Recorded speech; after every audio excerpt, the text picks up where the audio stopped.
प्रभु नमो भगवते वासुदेवाय। प्रभु नमो भगवते वासुदेवाय। प्रभु नमो भगवते वासुदेव। कृष्णाय वासुदेवाय हरिये परमात्मने प्रेय न क्लेश नाशाय गोविंदाय नमो नमः। गोविंदाय नमो। वसुदेव सुतम देवम कंसानुर्मर्दनम देवकी परमानंदम कृष्ण वंदे जगत गुरु। कृष्ण वंदे जगत गुरु। श्री कृष्णा शरणौ मम। श्री कृष्णा शरणौ मम। श्री कृष्णा शरणौ मम। अहोभाग्यशाली कल्याणकामी गीता अनुयायी देवियों, बड़भागी गीता के पैरोकार मेरे सज्जन, एक बड़ी साम्यक जरूरी सूचना। साधन में विघन, यह है प्रसंग आजकल का। एकाग्र हो जाओ मेरी देवियों, मेरे सज्जनों। आपकी दिली तमन्ना है कि मैं अपना कल्याण करूं, बहुत अच्छा। ये भगवान की जब विशेष मेहर होती है तब जीव अपने कल्याण की सोचता है, वरना 99% जीव देख लीजिए आपकी आंखों के सामने, खाना पीना भोगना, पशुओं वाला हाल है। बच्चे बनाना, उनको पढ़ाना लिखाना, मर जाना। 99% नर नारी इसी में दिन रात लगे हुए हैं। धन का खपते, औलाद का खपते, औलाद को बड़ा अच्छा बनाने का खपते, मान इज्जत लेने का खपते। इसके बाद काल कहता है बस भी कर, अब मुझे भी तो वारी लेने दे। काल आपको बड़ा मौका देता है, आखिर में काल कहता है अब मुझे मौका दे दो, तुम्हें मैंने इतना चांस दिया है, अब एक चांस मुझे भी दे दो। तो आप हैं ऐसे जीव, और कल युग में आप जैसे जीव दिन प्रतिदिन कम होते चले जाएंगे। फिर भी बधाई देता हूं कि आप में दिली इच्छा है कि हम कुछ कर लें। आप भगवान और अपने आखिरी दिन मौत को नहीं भूल सकते। महापुरुषों ने अपने अनुभव के आधार पर बताया है, जो अपना आखिरी दिन नहीं भूलेगा वो भगवान को भी नहीं भूलेगा। जब ये दोनों नहीं भूलेंगे तो साधना तेज हो जाएगी।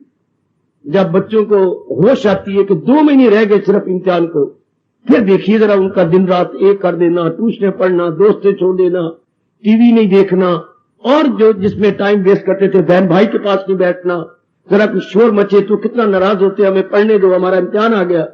इसी तरह आप जैसे नेक जीवों को जब आखिरी दिन याद आता है कि जिंदगी के दिन अब कितने के रह गए, तो भगवान का भजन जोरदार होता है। कुछ नहीं कह सकते। कल युग में तो उल्टी बातें हैं, बूढ़े बैठेंगे और जवान जा रहे हैं। कल युग के यही चिन्ह होते हैं। राम जी के राज्य में एक बूढ़ा था और जवान मर गया तो हाहाकार मच गई थी। अगर आपने पढ़ा हो तो एक का बेटा मर गया तो हैरान जाके दरबार में आवाज दी, महाराज आपके होते हुए ये कलयुग कैसे आ गया? मैं बैठा हूं और मेरा बेटा कैसे मर गया? इंक्वायरी की गई और पता लग गया कि इसका विशेष कारण ये था। तो आज तो खैर आम ही हो रहे। और फिर अपने एकाग्रता को पकड़ लीजिएगा। अब आपकी ये जो तमन्ना है और मेरी भी ये तमन्ना है कि ये तमन्ना जिसको हम उत्कंठा कहेंगे, सिर्फ उत्कंठा ही बन के न रह जाए, बल्कि ये पूरी हो जाए। और ये भी ना कहना कि इसमें बहुत दिन लगेंगे, ना, सिर्फ दिन मन को निर्मल करने में लगती हैं, या एकाग्र होने में लगती हैं, या भगवान के पूर्ण रूप में चिंतन करने में लगती है। बस कल्याण में कोई देर नहीं लगती, मन को ठहराने में देर लगती है। जैसे पानी हिल रहा हो और ऊपर पूर्णिमा की रात्रि है, तो हम कहते पानी का जरा हिलना बंद हो जाए तो चंद्रमा को मैं पानी में देख सकूंगा। यही हाल में हमारे देवियों और सज्जनों हमारे मन की है। मन का विक्षेपता बंद हो जाए, और विक्षेपता बंद हो जाती है जब संसार की असलियत आंखों के सामने आकर मन खट्टा हो जाता है, संसार से मन उपराम हो जाता है, फिर इसके तलीन होने में देरी नहीं लगती। ध्यान देना, मन की सत्ता तब तक है जब तक कि आपकी इरादगी में ढील है। संकल्प विकल्प तब तक आती हैं जब तक इरादा नहीं किया गया। पक्का इरादा कर लिया जाए, संसार संबंधी विचार बंद हो जाते हैं। आओ आज एक बहुत जरूरी चर्चा इस विषय में चलाएं।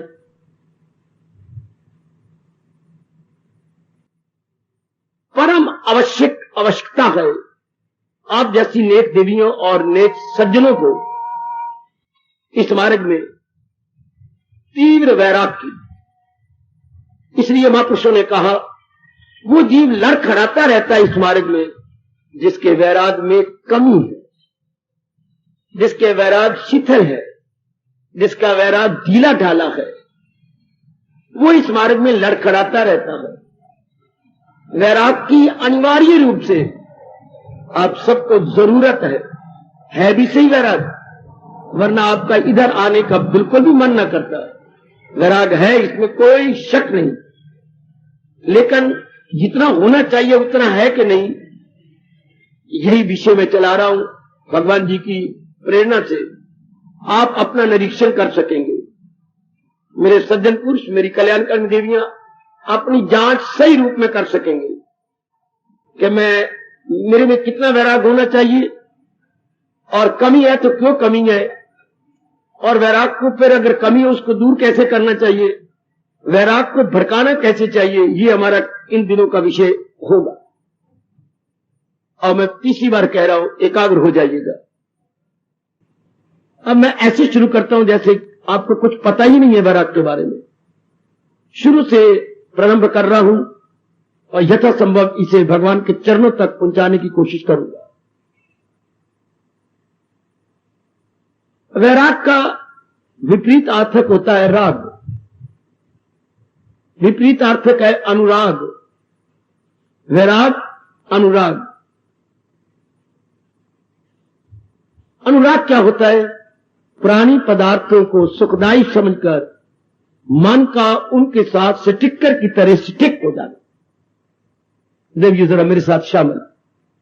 जैसे आजकल स्टिकर का जमाना है, जहां कोई भगवान जी का नाम आप चिपकाना चाहे उसके ऊपर से कागज उतारिए और चिपका दीजिए। इस तरह मन जिस प्राणी को, जिस पदार्थ को अपने लिए सुखदायी समझता है उसको लेना चाहता है, लेके फिर चिपक जाता है। जैसे जोके जहां कहीं फोड़ा हो, उन दिनों चीरा फाड़ी हमारे वक्त बहुत कम होती थी, तो जोके लगाने वाली मुसलमानियां गलियों में होके मारती फिरती थी, तो जिनके फोड़ा होता था तो उसके साथ वो 2-3 जोके लगा देते थे, वो सारा गंदा खून चूस लेती थी। जोकों का जब देखा भी भर गया पेट, फिर वो जोके लगाने वाली जोक को खींच के उसको निचोड़ देती थी, तो बस सारा गांधी निकल गया। और फिर थोड़ी बहुती को खुद ही देती थी, ये चीज लगा लो। ये उन दिनों चीरा फाड़ी जोकों से होती थी। भले हमारे माँ बाप ने ये बात नहीं समझाई, प्रोतों ने भी ये बात हमें नहीं समझाई। स्कूलों कॉलेजों की तो बातें ही छोड़ दो, वहां तो ये जिक्र ही नहीं होता था। अब आके समझ आइए, कुछ पुण्य जाग गए हैं कि कोई भी चीज जिसका भगवान जी हमारे में मिलाप कराती है उसका विक्षरण होता है। ये प्रकृति का अटल नियम है, मिल मिल के बिछड़ना। ये कोई ला कहता है ना हो पर होता है, प्रकृति का ऐसा नियम मेरे भगवान ने बना दिया है।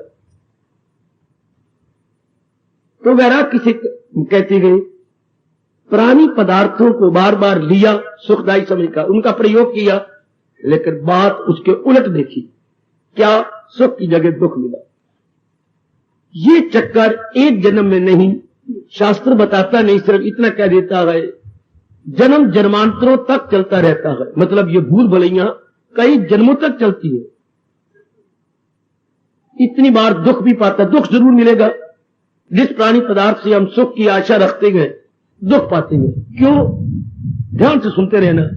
जब हम प्राणी पदार्थों को अपना बनाते हैं वो हमारे अनुकूल होते हैं, हमारे मन के मुताबिक होते हैं। ध्यान देना जरा, हमारे मन के मुताबिक होते हैं। क्यों? क्या जवाब दूं आपको? कुछ समय के बाद आप या वो आपका जो है प्रियतम या आपका ऑब्जेक्ट आपके मुताबिक नहीं रहेगा। बाहर सृष्टि बनाने वाले मेरे परम पिता, जब हम लेते हैं हमारे बिल्कुल अनुकूल होते हैं। कुछ समय के बाद नियम क्या है, उस वस्तु का प्रयोग कर कर करके उसकी वैल्यू कम हो जाती है। चाहे माता जी हो, पिताजी हो, बहन हो, भाई हो, पत्नी हो, पति हो, कोई भी क्यों ना हो, उसकी वैल्यू घट जाएगी। आपका अपना मकान हो, सोना हो, कपड़ा हो, कोई भी चीज हो, प्रयोग कर कर कर करके नियम रब ने ऐसा बनाया है। क्या उपयोगिता ह्रास नियम, लॉ ऑफ डिमिनिशिंग यूटिलिटी। किसी भी चीज का प्रयोग करना शुरू कर दो, उसकी वैल्यू और भी कम, और भी कम, और भी कम, और भी कम। ये तजर्बा कई जन्मों तक होता रहता है। एक जन्म में आकर प्राणी पदार्थों से मन टूट जाता है। परमात्मा ने दुनिया बनाने के लिए कैसी बनाया, भूल भुलैयों में डाल देती है। जिन प्राणी पदार्थों से चोट खाई थी, अब नए प्राणी पदार्थ अपने बना बैठते हैं और फिर उनको इकट्ठा करके उनसे कुछ दिन रख लेती है, फिर लगती है चोट, फिर नए प्राणी पदार्थ। इंसान बुद्धू बन बन के अपनी आयु को बर्बाद करता चला जाता है अनेक जन्म तक। कैसी हैरानगी की बात है, इस प्रसंग में महापुरुषों ने दृष्टांत दिया है। एक बहुत बड़ी बेरी का फैला हुआ वृक्ष था। अच्छा, टहनियां उसकी खूब फैल रही थी, हरे पत्ते भी खूब मुस्कुरा रहे थे, बड़े हरे पत्ते। और आप जानती है किक्कर के हरे पत्ते नमकीन होते हैं, जो ऊंट को बहुत अच्छे लगते हैं, क्योंकि ऊंट में बैग की मात्रा, हवा की मात्रा ज्यादा होती है। तो बड़ी खुशी से अपना बूथा मारता है। खुद एक पूरी सीढ़ी है पत्तों पर, बड़े मजा आता है उनको खाने में, लेकिन कांटे भी तो साथ है। कांटे बेचारे को छलनी छलनी कर देते हैं। फिर वो अपनी बुद्धि में देखता है कि जिस तरफ मैं खा रहा हूं ना, ये तरफ खुदा दी मारी हुई है, रब ने मार दिया इस तरफ को। फिर वो मानो दक्षिण से मुड़ करके पूरब की ओर लेने लगता है और फिर पश्चिम की ओर आ जाता है। यूं चक्कर काटते हुए फिर वहीं का वहीं जहां वो दक्षिण की ओर सबसे पहले खाने लगा था। इस तरह घूमता रहता है और पत्ते खाता रहता है। समझता यह है कि इस तरफ को छोड़ दूं, इस दिशा को छोड़कर अगली दिशा में कांटे नहीं होंगे, सारा मुंह छलनी छलनी हो जाता है। इसी तरह हर आजकल पढ़े लिखे का हाल है। कुछ प्राणी पदार्थों से चोट खाता है, फिर नए प्राणी पदार्थों को चुन लेता है, फिर वहां से चोट लगती है, फिर नए प्राणी पदार्थों को हम चुन लेते हैं। नई साड़ी, नया मकान, नए अपने पढ़ाई, नए अपनी नौकरी, नया सब कुछ, नई अपनी सहेलियां, नए सारी नए बना लेती हैं। नए अपने बच्चा पैदा हो गया, ठीक है, फिर नया बच्चा बनाएंगे। लड़की पैदा होगी, चलो एक लड़की बहन भाई की जोड़ी हो जाएगी, ये मन में आएगा। लड़का हो गया, चलो एक लड़का जोड़ी बना लेंगे। और ये बात समझ आनी बड़ी मुश्किल है कि वृक्ष तो एक है, तू तरफे बदल रहा है मूर्ख ऊंट। इस तरह संसार तो एक ही है। कौन समझाए आजकल के इंसान को सिवाय भगवान के। उसी संसार की कुछ चीजों ने तुझे चोट मारी, फिर उसी संसार की कुछ चीजों को तो फिर लेना चाहता, फिर चोट लगती है, फिर उससे दुख पाता है, फिर बिल्कुल ऊंट वाला हाल दे। कई जन्मों के बाद संसार की असलियत मन में बैठ जाती है। ध्यान देते रहना मेरी देवियों सज्जनों, संसार की असलियत क्या है? अनित्यम आसुखम। 9वें अध्याय के आखिर में भगवान ने अपने संसार की वास्तविकता प्रकट कर डाली। संसार की वास्तविकता यही है। सुनना बड़ा आसान, पक्का करना बड़ा मुश्किल है। मान भी हम जाएंगे, रो भी हम पड़ेंगे, लेकिन दूध के जोश की तरह ये बात पक्की हो जाए बड़ी मुश्किल। और अगर पक्की हो गई तो क्या होगा? संसार के प्राणी पदार्थों से जरा भर भी हमारी उम्मीद नहीं रहेगी। हम आशा नहीं रखेंगे। कर्म करते हुए नजर आएंगे, लेकिन मां बाप, बहन भाई, पति पत्नी, बाल बच्चों से कोई आशा नहीं, किसी प्रकार की आशा नहीं। पहले तो हम आशाएं रखते थे, खुशी मिलेगी, आराम मिलेगा, चैन मिलेगा, मेरे दिन भविष्य के बड़े अच्छे कटेंगे, इत्यादि इत्यादि। अब नहीं, अब सब प्रकार की आशाएं खींच लेता इंसान कि नहीं, इन तिला में अड़िया तेल नहीं, इनमें कुछ नहीं। मेरे मन की भूल भई थी, मेरे मन की गलती थी, मेरे मन की एक बकवास थी। अब ये बात आपके गहरी उतर जाती है, संसार में रहते हुए, परिवार में रहते हुए न रहने के बराबर। बिल्कुल आपका मन इनसे हट जाता है। मैं बार बार कह रहा हूं, किसी प्रकार की उम्मीद ही नहीं रखता किसी से भी। ये कौन सी अवस्था है जो हमारे भगवान ने हमें याद कराई है? सहारा किसी का न ले, एक यानी जरा पर भी किसी का सहारा नहीं लेगा, और तो और अपनी बॉडी का भी सहारा छोड़ देता, अपने जिस्म का भी सहारा छोड़ देता कि ये भी हर क्षण बाकी शरीरों की तरह मौत की ओर जा रहा है, 5 तत्व में मिलने की पूरी तैयारियां कर रहा है। इससे भी आशा रखनी छोड़ देता है। इसी को वैराग कहती है। देखना, आप में पक्का वैराग है? जितना पक्का वैराग कच्चा होगा उतनी देर लगती जाएगी। आप पूछो क्यों? मन उतनी इधर जाएगा। झक मारने के लिए मन उन्हीं प्राणी पदार्थों में जाएगा। प्राणी पदार्थों का चिंतन ही तो जबरदस्त बाधा है। और इसकी ब्रेक वैराग। समझ लो मेरे से वैराग, जो मेरे आचार्यों ने, गुरुदेव महाराज जी ने मेरे पर विशेष कृपा करते हुए मुझे असलियत की पहचान कराई। आप भी जरा समझ लो, जहां तक बुद्धि की बात है। प्राणी पदार्थों की असलियत ना समझकर हम अपनी ओर से ही नहीं सुखदायी समझते। अपनी ओर से कितना अच्छा होता अगर भगवान की नजरों से हम प्राणी पदार्थों को देखते। हम अपनी कल्पना की नजरों से संसार को देखते हैं। देखना था जिसने सृष्टि बनाई है, ओ मेरी देवियों, मेरे सजनों, उनकी नजरों से संसार को देखते। जैसे बेटी बेटियों को मां बाप की नजरों से देखना। बेटी बेटी पता है मां को कि मेरी ये बेटी कैसी, मेरी ये बेटी कैसी, मेरे ये पुत्र कैसा और मेरी ये बहू कैसी है, ये मां बाप को पता है। इसलिए सृष्टि के मां बाप से पूछना था ये सृष्टि क्या है, तो वो बताता क्या सृष्टि है? अनित्यम आसुख। ये मैंने थोड़े दिनों के लिए प्राणी पदार्थ बनाए गए और फिर इनमें तब्दीलियां आ जाती हैं, आखिर में ये चले जाते हैं। कभी भी हमारा मन न करता इन पर लट्टू न होते, कभी भी हम इनको सुख दृष्टि से देखते ही ना। सुख दृष्टि से नहीं देखेंगे कोई चाहना ही नहीं उठेगी। अगर हम आज के बाद गलती ना करें, सुख दृष्टि से व्यवहार करें, लेकिन सुख दृष्टि से न देखे, चुके ये जा रहे हैं, इनमें पूरी रफ्तार के साथ परिवर्तन हो रहा है। बस सब प्रकार की आशाएं वापस। वरना हर इंसान ने एक दूसरे से आशाएं रखी हुई हैं, खासकर खून के रिश्ते में। कितनी आशाएं पति ने रखी है पत्नी से, और पत्नी ने रखी है पति। बड़ी आशाएं बता दूं आपको, अगर पति 10 आशाएं रखता है पत्नी से, तो पत्नी 100 आशाएं रखती है पति से। बाबा क्यों? 10 गुना ज्यादा। जी, क्योंकि आपका मन कमजोर है, आपका तन कमजोर है, हमेशा आसरा ही चाहता है। नारी हमेशा सहारा ही चाहती है। अगर आपको मेरे भगवान ताकत दे रही हैं, भगवान के सहारे होते जा रहे हैं, तो आपका कहना ही क्या? फिर आपको नारी कहना, स्त्री कहना पाप है। फिर तो आप देवी हैं, भगवती है। अगर आप पूरे प्रेम भगवान का सहारा ले रहे हैं, प्राणी पदार्थों का सहारा लेना आपने बंद कर दिया है। प्राणी पदार्थों का में रहकर प्राणी पदार्थों का सहारा न लेना, विवेक के आधार पर जब ये पक्का हो जाए कि अनित्यम आसुकम, मैंने बहुत दुख पाया इन प्राणी पदार्थों को लेकर, मैं बहुत जलील हुई, बर्बाद हुई। अब ये अनुभव जो आपको याद रहता है, गहरा उतर जाता है, इसको वैराग कहते हैं। जो हमारे लिए अनिवार्य है, कि आपके लिए कल्याण का कामिनी है, बड़ा जरूरी है।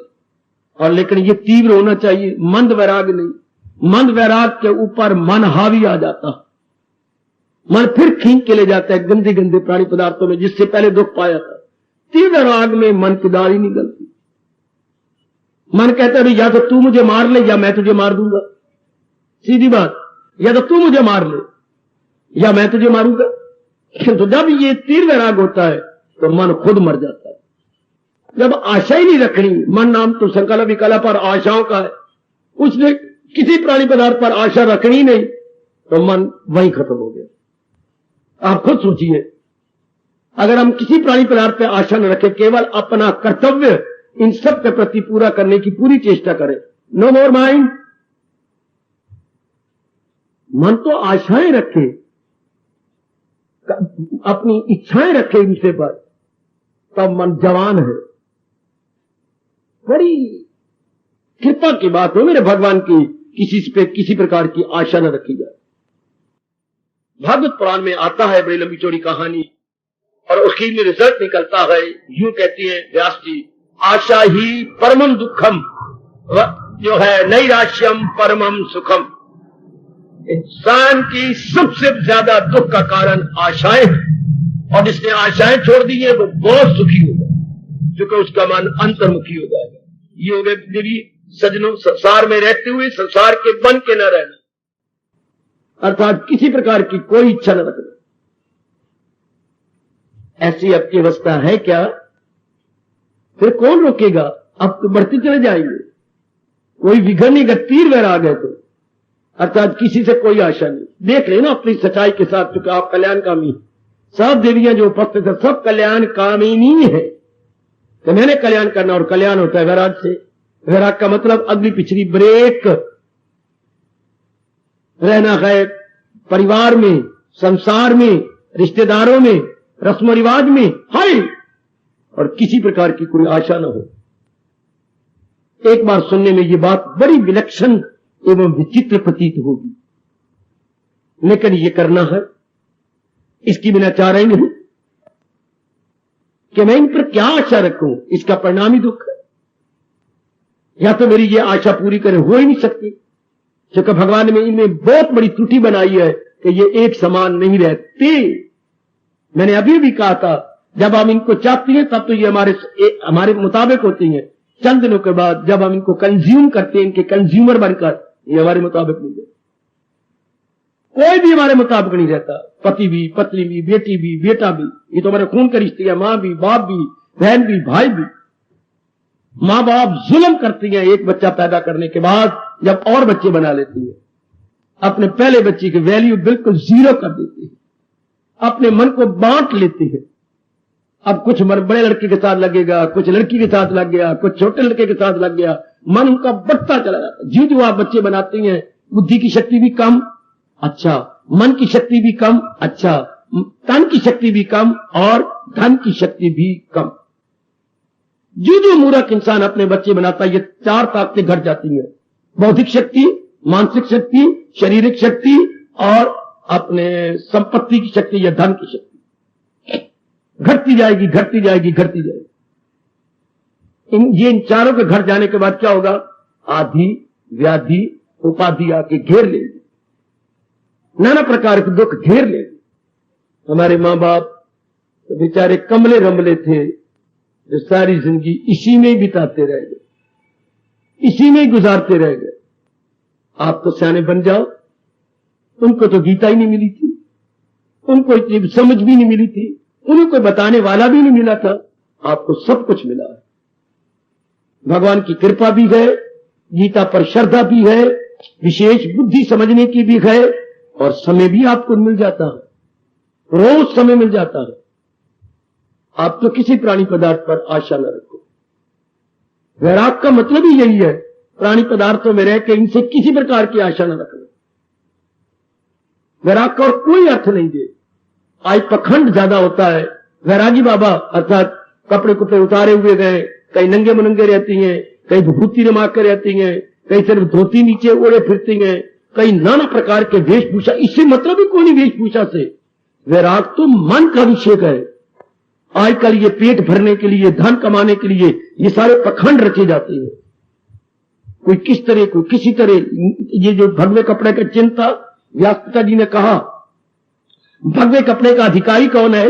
जिसने अंदर की वैराग की आग से सब प्रकार की आशाएं, इच्छाएं को जला दिया है। वो अंदर आग बाहर कपड़े के ऊपर रंग ले आती है। भगवे का मतलब, अगर आप चिता को जलते हुए दूर देखें, आपको वो भगवा नजर आएगा। चिता जल रही तरफ दूर हट के देखिए, आपको भगवा रंग नजर आएगा।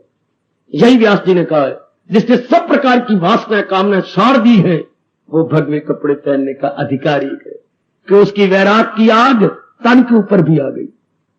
लेकिन आजकल तो वो है ही नहीं। आजकल तो बिल्कुल ही बाहरी रूप में लगे हुए हैं। तो देवियों, वैराग मन का विषय है। मन संसार से चोटे खा खा के आशा नहीं रखता। अब बताइए, हो गया मन एकाग्र?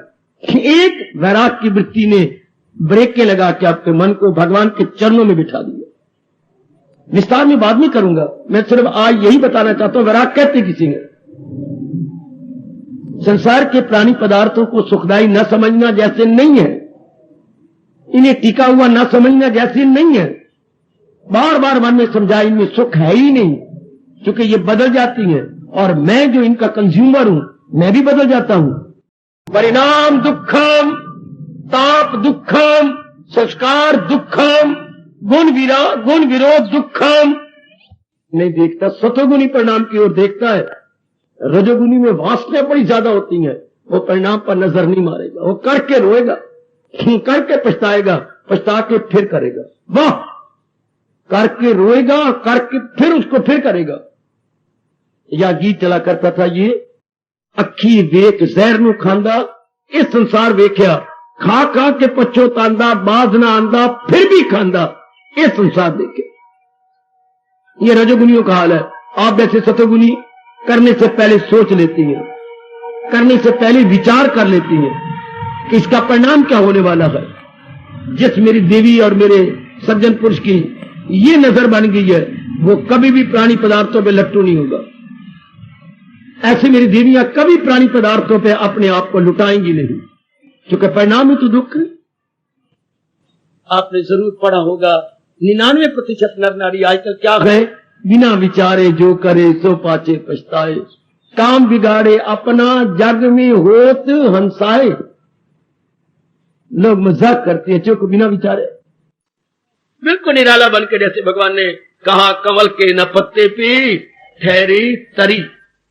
फिर आप एक नाव की तरह पानी पे तैरते रहेंगे, आपके अंदर पानी नहीं आएगा, नाव में पानी नहीं आएगा।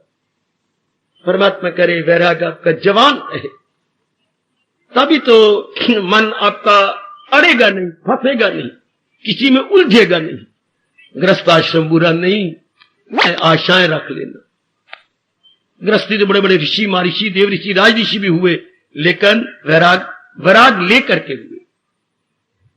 औपरांश थे वो, संसार की असलियत वो जानते थे, इसलिए वो उनमें अड़े नहीं है, फंसे नहीं है, एंटेंगल नहीं हुए, उनमें बिल्कुल आजाद होकर रहे। यही आपने अपने आप को देखना कि मैंने फंसना नहीं इसके अंदर, मैंने उलझना नहीं इसके अंदर। देवियों बड़ी जल्दी साधना हो जाएगी। ये शब्द आपको डराए नहीं, निर्मोही बन के रहना होगा। तब मजा लीजिए जाप का, मजा लीजिए सत्संग का, मजा लीजिए भगवान के चरणों में बैठ के हाजिरी देने का। निर्मोही का मतलब केंद्रीय भूत रहता है जो भगवान के साथ, ऑलवेज सेंट्रलाइज्ड, अर्थात मरकज में रहता है जो निर्मोही गए, उसे ये बात समझ आ जाएगी कि ये नौ दर की एक राजधानी गए, तन रहे चैन से जिसमें शाही पतन, और उसको अनुभव करना है मन ने। वैराग चारों ओर से छुड़ा देता है, चारों ओर से छुड़ा देगा। वैराग का दृष्टांत देते हुए महापुरुषों ने हमें समझाया, एक यात्री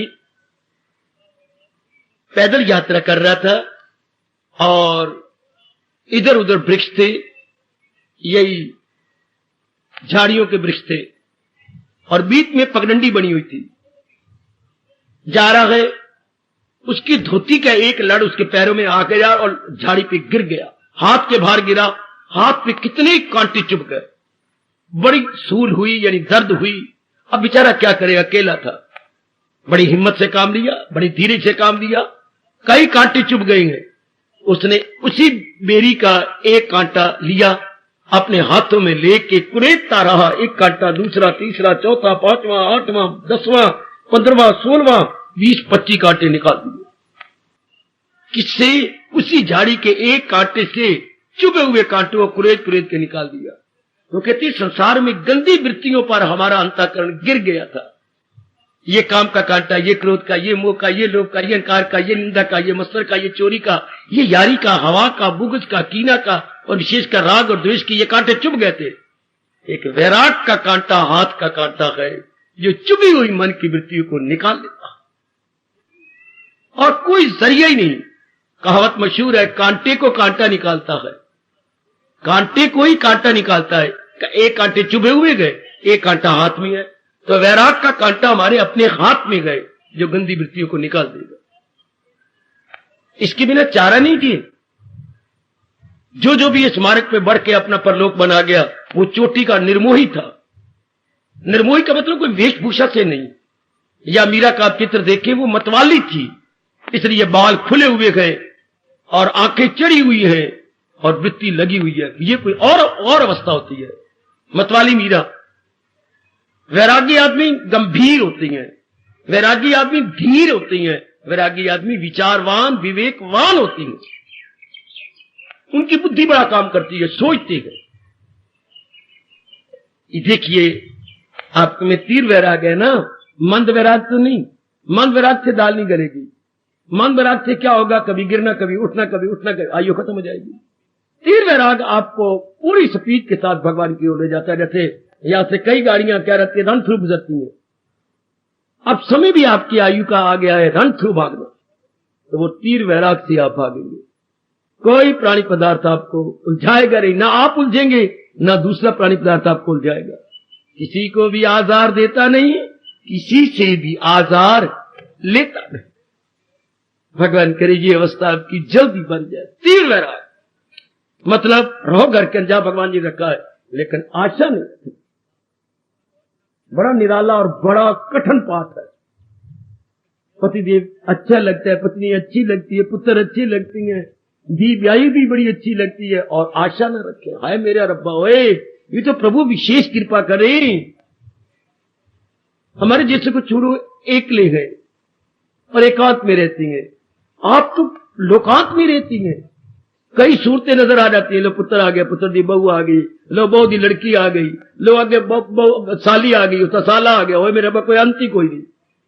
फिर आपके रिश्तेदार आ गए, फिर इधर से और आ गए, फिर कोई गली मोहल्ले वाले आ गए। लो मां भी आपकी आई बैठी है, लो कोई फलाना आया बैठा, वो पुरानियां बातें ले बैठेंगे, और फिर निराला बन के रहना है ना। उनकी विशेष कृपा हो। लो आप देवर आया बैठा, ले आपकी वो भी आई बैठी है, जो देवर की घरवाली भी आई बैठी है आपकी, लो दरानी भी आ गई, लो दरानी ने धी और पुत्र भी आए बैठेंगे। एक टंटा है यहां पर, अनेक टंटे हैं, तब भगवान फिर भी आपको यहां लाएगा। भगवान आपको उतारना चाहते हैं ना, आपका दिल ही ना करता है ऐसे स्थानों पे आने का, लेकिन प्रभु तुल गए हमें, इनको तो तार देना है। तो तारेंगे तब जब वैराग की वृत्ति सारी मानसिक वृत्तियों को निकाल दे। इसको कछुआ भी कहा गया है। किसी कुएं में कीड़े पड़ जाए तो उसका बेस्ट इलाज है कछुआ बीच में डाल दो, वो सारे कीड़ों को खा के पानी निर्मल कर देगा। क्योंकि कछुए की खुराक कीड़े गए, डाल दो कछुआ। हर कुएं के अंदर कछुआ जरूर होना चाहिए, ना हो तो भी लोग डाल देते हैं, नहीं तो कीड़े पड़ के पानी जहरीला हो जाएगा। इस तरह हर आप जैसे जिन्होंने कल्याण करके जाना है, अंदर वैराग का कछुआ होना चाहिए, ताकि गंदी वृत्तियों के कीड़ों को निकल जाए, खा जाए, चबा जाए। फिर आपकी अवस्था कुछ और बनी रहेगी। एक निराली मस्ती, एक निराला नूर, एक निराली एकाग्रता, एक निराला रस आप भीतर ही भीतर अनुभव करते रहेंगे। अनिवार्य रूप से ये वृत्ति चाहिए, अनिवार्य रूप से। और वो भी दो शब्दों में हमारे सरताज ने प्रकट अपनी दुनिया को कर दिया। जितने प्राणी पदार्थ अनित्य गए और दुखदायी हो। अनित्य ना होते तो सुख देते रहते, बदलते ही ना। हाँ, और बदले ना तो संसार ही नहीं चलता। रब इतनी जमीन कहां से ले आए? अगर कोई भी ना मरे और सारे एक जैसे रहे तो पैर रखने की भी धरती आपको नजर नहीं आएगी। अगर जब से सृष्टि रब ने बनाई थी तब सारे रहते, दिंदे परिंदे चिंदे, ये सारे वर्ग जो है रहते, मरा कोई भी नहीं। पैर कहां रखोगे? धरती पर पैर रखने की भी जगह ना रहे तो रब इसी तरह बनाई जा रहा है, तोड़ी जा रहा है, तोड़ी जा रहा है, बनाई जा रहा है। तंग ही नहीं आता, पत्नी कब तंग आएगा? अगले तो नास्तिक हो गए, रब्बा तेरा ना क्यों जपिए? नहीं जपते। सुनो सुनो जरा, नालायक आदमी नास्तिक, तो आवाज आई तुम नास्तिक क्यों होते हो? वाह, तेरा स्वभाव ही नहीं पसंद, ये तेरा स्वभाव हमें तो पसंद नहीं आया, इसलिए तेरा नाम ही नहीं जपते, तेन मनते ही नहीं ऐसी। क्यों? मेरा स्वभाव क्या पसंद नहीं आया?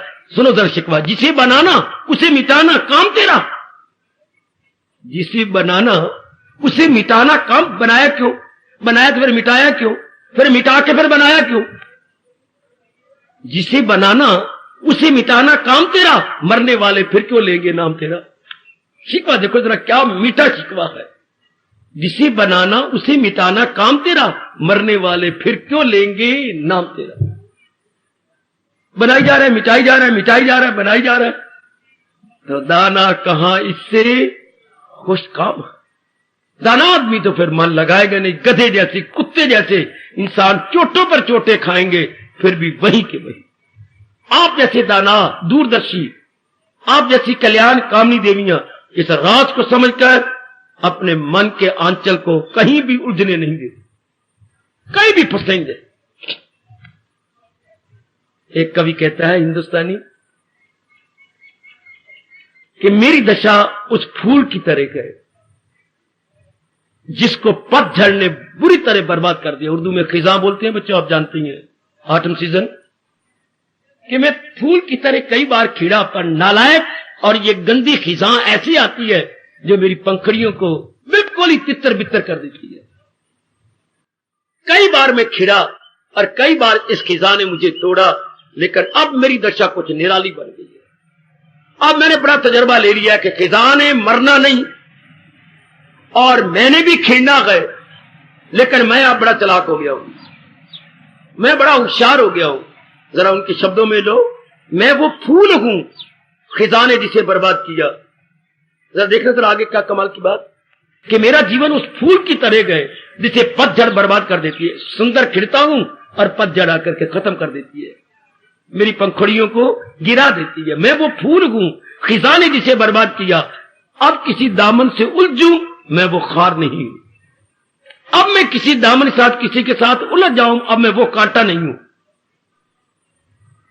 मैं कांटा बनूं, सुख देखूं, आपको प्यारा लगूं, आप मुझे प्यारा लगे, तभी तो मेरा मन कांटा बन के आपके साथ उलझेगा ना। लेकिन अब मैं कांटा नहीं बनता। अब मैं समझ गया हूं कि इंसान खुद अपनी मूर्खता से उलझता है। मैं वो फूल हूं खिजा ने जिसे बर्बाद किया। अब किसी दामन से उलझूं, मैं वो खार नहीं हूं। गुजरा हूं बाजार से, खरीदार नहीं हूं। रहता हूं दुनिया में, पर दुनिया का तलबगार नहीं। वैराग है, यह वैराग बेटे।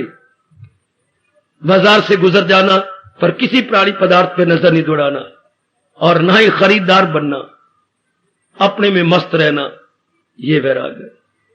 इससे वृत्ति एकाग्र रहेगी, इससे मन अंतर्मुखी होकर रहेगा, इससे मन भजन में लगा रहेगा। अब इस गुण का होना हम सबके लिए कितना अनिवार्य रूप से जरूरत है, या अनिवार्य रूप से चाहिए। तीर वैराग, ढीला ढाला वैराग नहीं, तीर वैराग के मन, मैं फिर बार बार रिपीट करता जा रहा हूं, मन किसी से किसी प्रकार की उम्मीद न रखे। मन किसी से किसी प्रकार की उम्मीद न रखे। क्यों? कोई चीज टिकने वाली तो है नहीं, कोई चीज ठहरने वाली तो है नहीं। उम्मीदी ना उम्मीदी में बदल के हमारा भजन खराब कर देगी, हमारे एकाग्रता भंग हो जाएगी। तो भजन कौन करेगा, फिर सिमरन कौन करेगा?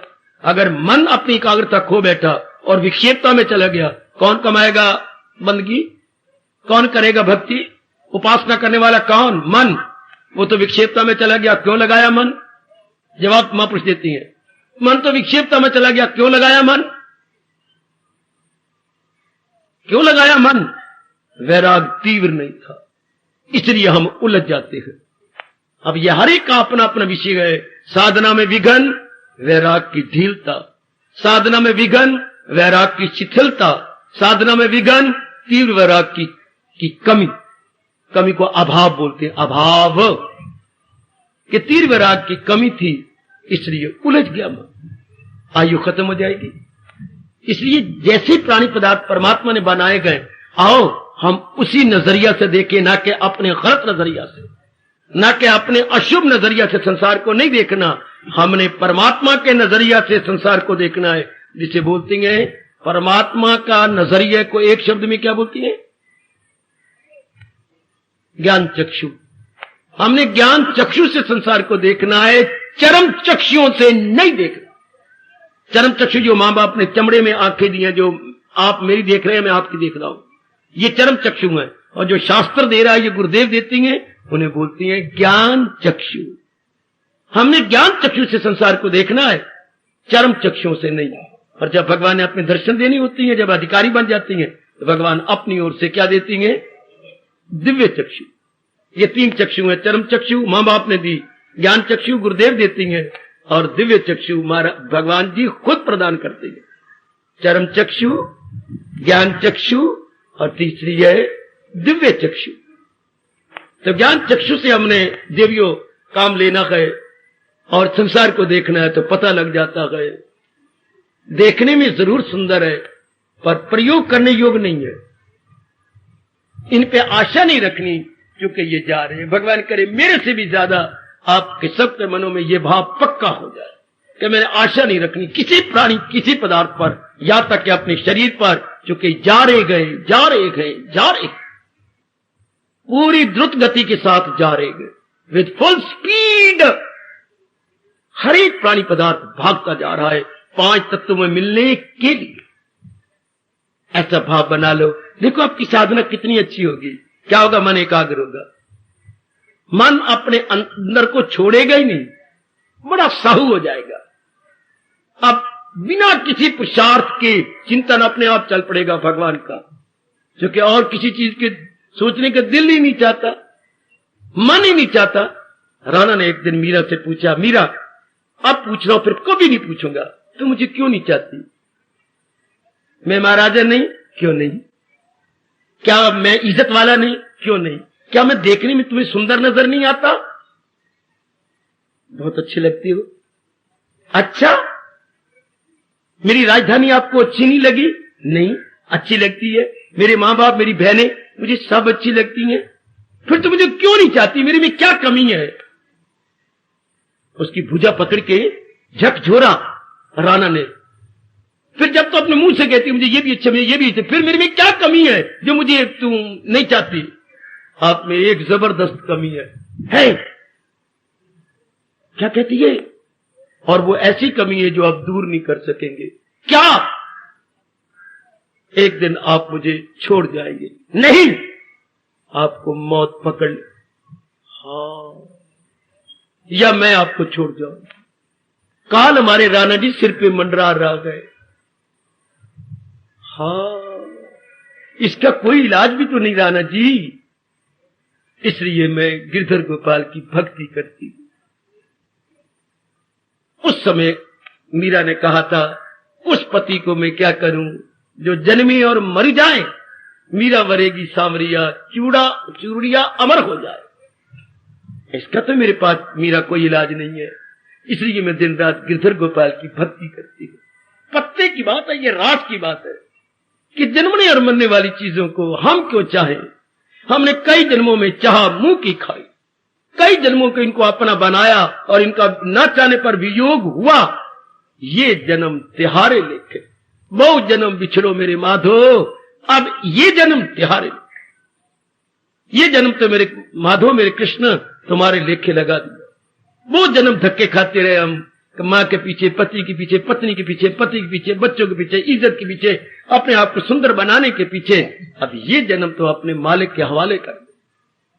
कोई नहीं रहा, कोई ना अपना बना, ना हम किसी के बन सके, ना कोई अपना बन सका। इसके बाद मन में वैराग आ जाता। ये बात ऐसी बैठ जाती है हमारे, चूंकि हम सतगुरु जी में सब देवियां जो उपस्थित है और सब सज्जन पुरुष जो मुझे दिखाई दे रहे हैं, सब क्या कहें, कल्याणकामी है। वैराग की वृत्ति का होना उसी तरह बड़ा जरूरी है जैसे गृहस्थी के करने के बाद, पत्नी और बाल बच्चे होने के बाद धन का कमाना बड़ा जरूरी है, क्योंकि नए नए खर्चे रोज निकलते हैं। इससे जिससे कल्याण करके रहना और मरना गए, उसके पास वैराग का धन होना अनिवार्य है। इसके बिना, जैसे धन के बिना दुर्गति होगी आपकी, धन के बिना दुर्गति, यहां तक कि सुदामा जैसे की भी सुशीला ने दुर्गति की। नहीं कहने वाले शब्द कितने कठोर वाणी से कठोर बन के कहे। आप जैसे ब्राह्मणों को शादी नहीं करनी चाहिए, आप बच्चे भी नहीं पाल सकते, बच्चे रोटी मांगते हैं, कपड़ा मांगती हैं, कहां से दूं? सुदामा का ऊपरला वस्त्र इतना था कि जब क्रोध से उसने उस वस्त्र को पकड़ा तो खिर करके नीचे, आप पर भी कपड़ा नहीं, मैंने सिर्फ पकड़ा ही था और लीर नीचे आ गई है। इतना चीथड़ा।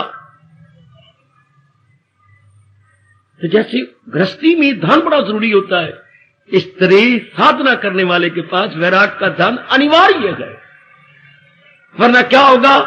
तो दिल अक्ल को ले चले इस तरह के तूफान में किश्ती, फिर ये बुरा हाल होगा। फिर मन खींचता फिरेगा, कभी किसी के रूप के पीछे, कभी कान के पीछे, गंदे गीतों के पीछे, कभी बढ़िया बढ़िया खाने के पीछे, कभी कपड़ों के पीछे, कभी सोने के पीछे, कभी स्थानों के पीछे, कभी देखने का शौक होगा, कभी घूमने का शौक होगा। फिर यही शौक हमें मार देंगे। भक्ति कौन करेगा? फिर एक एक अंग में मन बैठ के हमारी तबाही मचाएगा। 10 अंग आए और 10 ही हमारे वैरी बन जाते हैं। देख लो दुनिया वालों के साथ, देखने का शौक, सुनने का शौक, हाँ, खाने पीने का शौक, बकवास करने का शौक, हाथ वाले क्या शौक है, पैर वाले क्या शौक है, बाकी अंगों कितने शौक है। अब क्या करेगा कोई?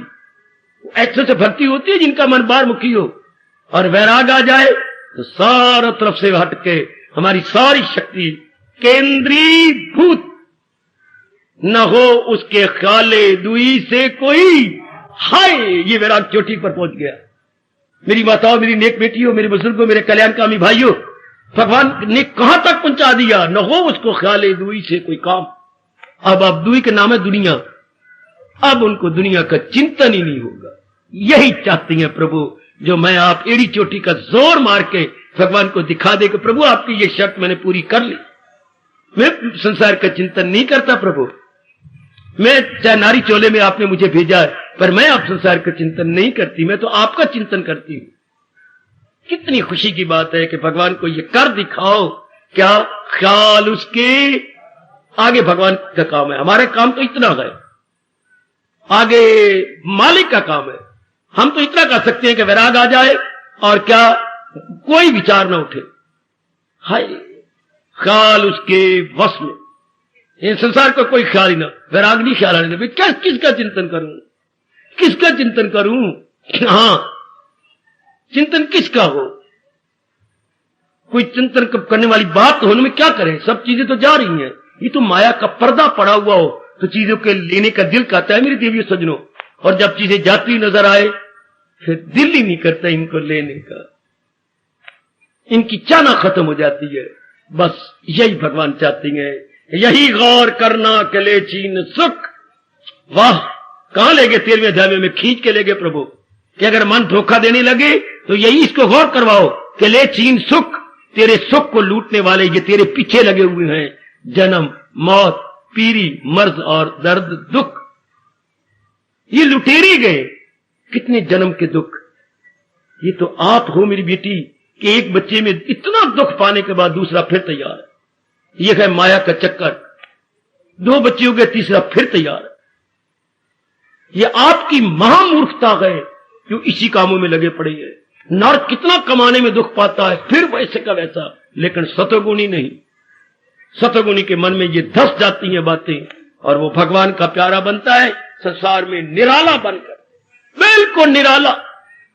निराले को मिलते हैं मेरे नंदलाला, क्योंकि उसका मन जो महाराज जी में लग गया। भगवान कितने खुश होते होंगे। मैं सिर्फ अनुमान लगाने के लिए अब कह रहा हूं। जिसकी वैराग से चारों ओर मन हट गया, संकल्प विकल्प आता नहीं, और ये अवस्था बन जाए, कितने प्रभु खुश होंगे। क्या मुझे दिल से अर्जुन भुलाता नहीं? क्यों? क्योंकि किसी गैर से दिल लगाता नहीं। अच्छा, गैर से दिल क्यों नहीं लगता? उसको तीर वैराग हो गया। वैराग उसके मन को खींच देता है। जैसे अबोध बच्चे को मां आटा भी गूंथ रही है, लेकिन बच्चा आग की ओर जा रहा है, खींच लीजिए, बच्चे नहीं। या लून की खोली पड़ी है उसकी ओर, बच्चे नहीं। और नाली की ओर जाए, नहीं बच्चे, आटा भी गूंथ रही है, सारी वृत्ति अपने बेटे पर है। इस तरह आप जैसे नेक जीव क्या संसार के फर्ज भी पूरे कर रही हैं, पर वृत्ति अपने भगवान पे लगी रहती है। तो वो कितने खुश होते होंगे अगर ये हम शर्त पूरी कर ले। मुझे दिल से अर्जुन भुलाता नहीं, किसी गैर से दिल। बस इसके बाद तो फिर दर्शन है, भगवान की जात में तलीन हो जाना है, अपना कल्याण कर लेना। एक वैराग की वृत्ति ने क्या कमाल कर डाला। चारों ओर से हमें हटा लिया, चारों ओर से, आहा आहा, चारों ओर से हमें खींच लिया।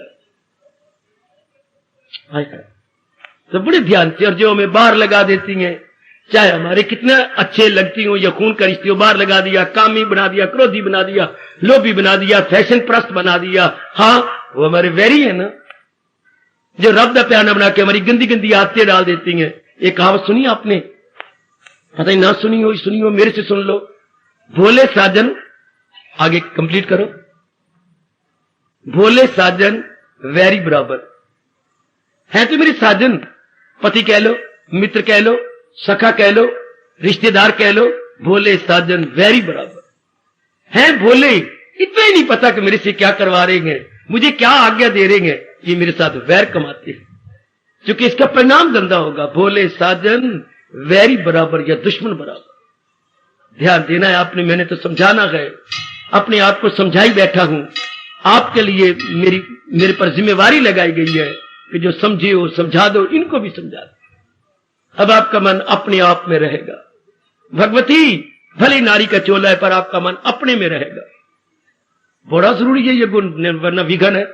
जितनी वैराग की कमी उतनी साधना में विघन, क्योंकि मन को मौका मिल जाएगा मनमानी करने का, बाहर निकलने का। आज आपके सोच लेना, मेरा वैराग जवान है कि बालिक? बालिक वैराग कुछ नहीं करता, जवान वैराग हमारी बड़ी निगरानी करता, हमारे गुरु की तरह काम करता है। जवान वैराग हमारे गुरु है, इसको यही दर्जा दिया गया, और ये विवेक से पैदा होता है। और विवेक बताता है एक भगवान ही सत्य और सुखदाई है, बाकी सारा जहान अनित्यम असुखम, ये विवेक बताता है। उससे वैराग हो जाता है, फिर वो हमें बचा लेता है, चारों ओर से बचा लेता है, चारों ओर से। जैसे आपके बेटा श्रीमान जी श्री छोड़ गए, अब आपके बेटे ने आपको चारों ओर से रक्षा कर रखी है। कमा वो रहा है, काम वो करता है, आपकी लड़की का वार उसने ढूंढा है। बेटा कैसे आपको अच्छा लगा हुआ, देख ले, आपकी बीमारी का सारा इलाज वो करवाता है। आपके सुखों के लिए उस बेचारे ने शादी भी नहीं की। आपने कितनी मिलते की, माँ मेरे तेरी देख के जाएगी, माँ मैं तेरे सुख को लात नहीं मारना चाहता। कितना होनहार बच्चा, उसने शादी भी अपना सुख कुर्बान कर दिया माँ के सुख के लिए।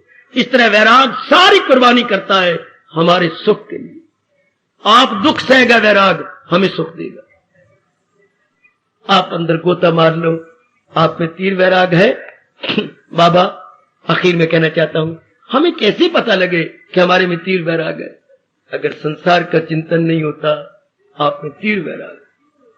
अगर आपकी ये अवस्था बन गई है, एक ही बार भगवान ने बड़ा क्लियर किया कि मैं समझू मेरे कहा मैंने भी तीर वैराग है, सारे को तीर वैराग है। भगवान ने कहा ना भाई, इस कसौटी पे कस ले लो, ये कसौटी दी है देखने के लिए कि हमारे में तीर वैराग है। जो हो अक्ल आजाद जंजाल से निकल जाए तू मोह के, सुनी बात से भी करे एतराज, रहे अनसुनी से भी तू बेट। अगर ये श्लोक आप पे लागू होता है तो तीर वैराग, फिर आपकी साधना के मंजिलें तय होने में कोई देर नहीं लगेगी।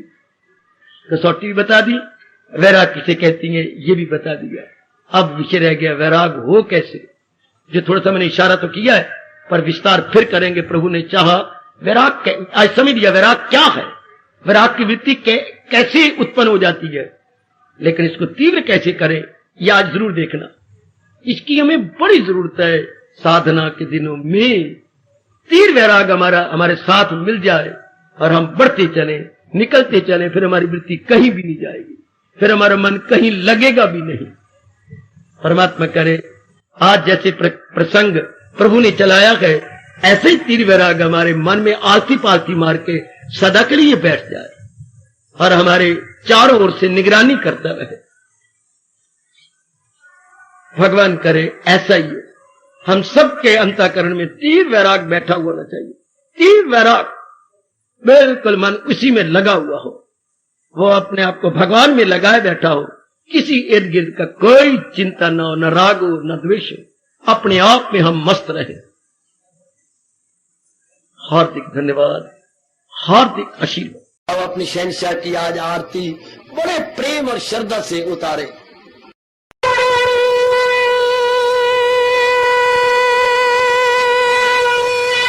ओम जय जगदीश जय हरे स्वामी जय दीना लात हरे भगत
भवन्तु सुखिनः सर्वे सन्तु निरामयाः सर्वे भद्राणि पश्यन्तु मा कश्चित् दुर्भाग् भवेत्। हरि ओम शांति शांति शांति। ओम प्रभु इसलिए भगवान कृष्ण की जगत गुरु भगवान कृष्ण महाराज की सप्ताह सफल करना इसलिए हार्दिक धन्यवाद।